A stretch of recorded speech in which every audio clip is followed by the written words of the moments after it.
Lampu gantung bergoyang, hampir jatuh pada gadis berusia 7 tahun. Pada saat yang berbahaya, Bok-hee bergegas mendorongnya. Untungnya keduanya baik-baik saja.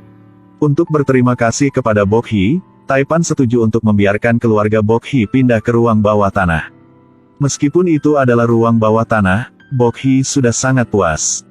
Tetapi dia tidak tahu bahwa dia adalah putri Taipan yang sebenarnya.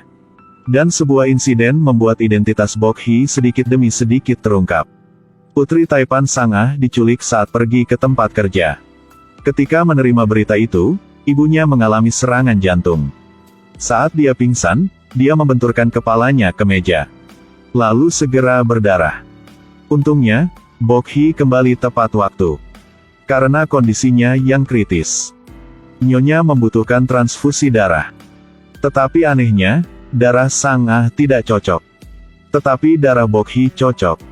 Bok-hee memandang istrinya yang sedang koma. Dalam hatinya sangat sedih.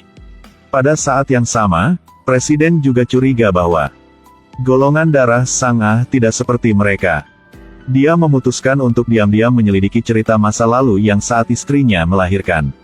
Sang-ah sangat tidak aman dalam hatinya. Dia menyalahkan semua kesalahan pada Bok-hee. Mengkritiknya, seharusnya tidak pindah ke rumahnya. Tanpa diduga, dokter memberitahu Sang-ah bahwa dia bukan golongan darah O, tetapi AB. Hal ini membuat Sang-ah sangat terkejut.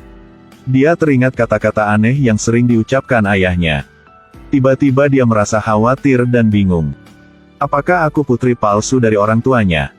Untuk memverifikasi, dia mengambil rambut ibunya untuk penilaian. Dan segera hasilnya tersedia. Sang-ah dengan gelisah membuka hasilnya.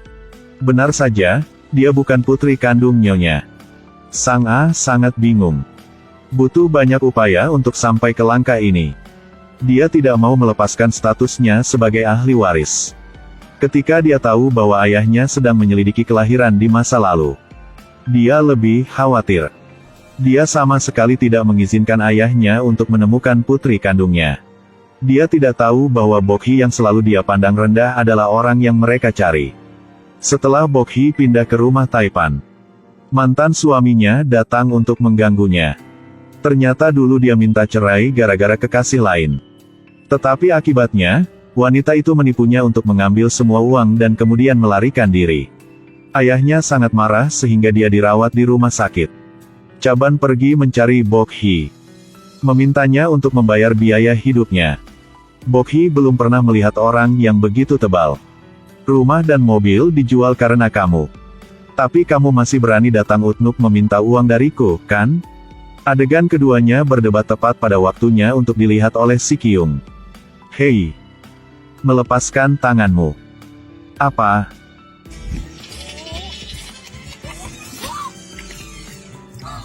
Seorang pria melamar menjadi pengemudi. Tapi melihat Nona Taipan itu galak seperti harimau betina. Dia menendangnya begitu keras sehingga tumit sepatunya patah. Lelaki itu sangat ketakutan sehingga dia melarikan diri.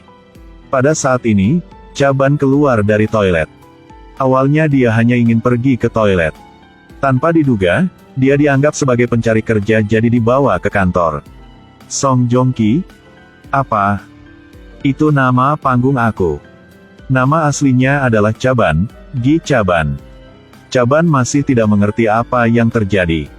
Tetapi berdasarkan mulutnya yang pintar, tak disangka, dia terpilih.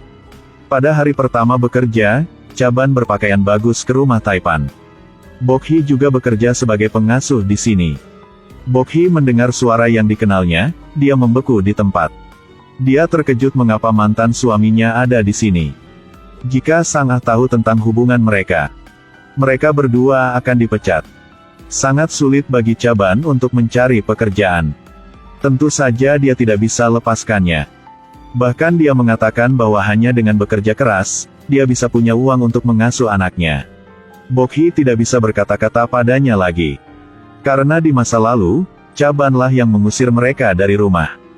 Melihat Chaban tidak bisa diusir, keduanya membuat kontrak.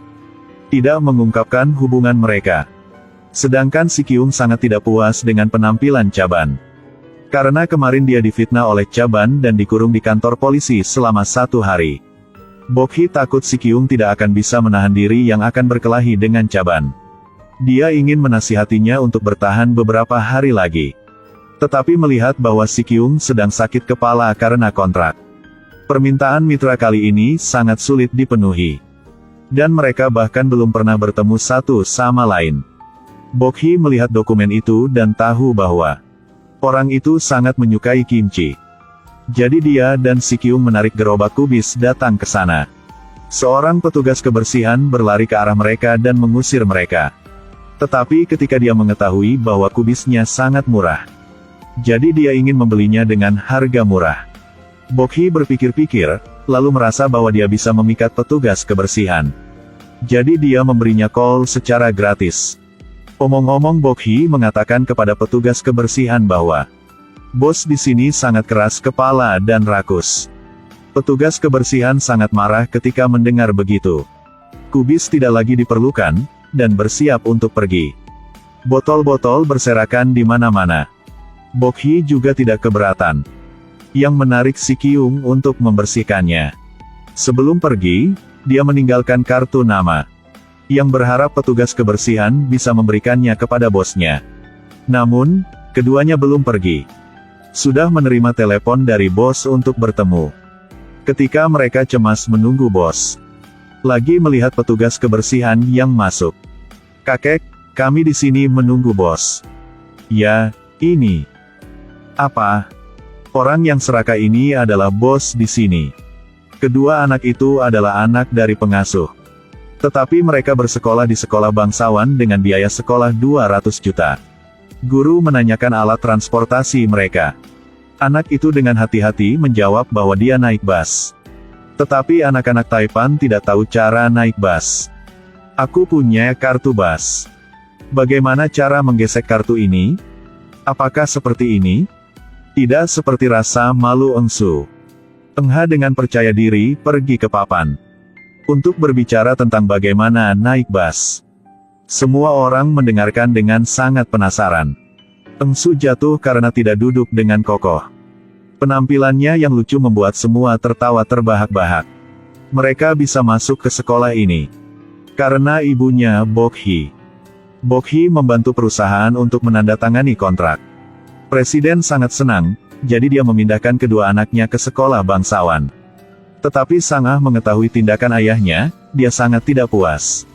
Baginya, putra pengasuh itu rendah, yang tidak layak berada di kelas yang sama dengan putrinya.